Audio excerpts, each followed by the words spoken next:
থাইল্যান্ডে ভ্রমণকারী বাংলাদেশি নাগরিকদের জন্য ভিসা প্রক্রিয়া সহজ করার আহ্বান জানিয়েছেন প্রধান উপদেষ্টা অধ্যাপক মোহাম্মদ ইউনুস। শুক্রবার ৪ এপ্রিল থাইল্যান্ডের রাজধানী ব্যাংককে বিমনস্টেক শীর্ষক সম্মেলনের ফাঁকে থাই প্রধানমন্ত্রীর সঙ্গে বৈঠকে এই আহ্বান জানান তিনি। প্রধান উপদেষ্টা বলেন, প্রয়োজন অনুযায়ী ভিসা প্রদানের ক্ষমতা ঢাকার থাই দূতাবাসে নেই।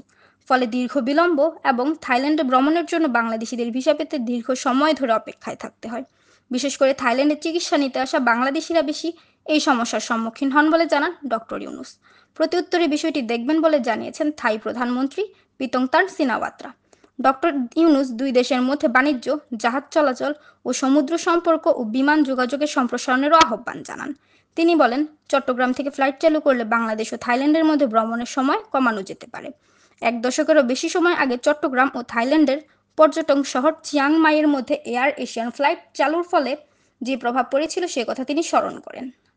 থাই প্রধানমন্ত্রী বিমনস্টেকের চেয়ারম্যানের দায়িত্ব গ্রহণের জন্য ডক্টর ইউনুসকে অভিনন্দন জানিয়ে বলেন, তিনি আঞ্চলিক গোষ্ঠীত্বের নতুন গতিশীলতা সঞ্চয় করবেন। বৈঠকের শুরুতে বাংলাদেশ ও থাইল্যান্ডের মধ্যে দীর্ঘস্থায়ী এবং চমৎকার দ্বিপাক্ষিক সম্পর্কের কথা তুলে ধরেন।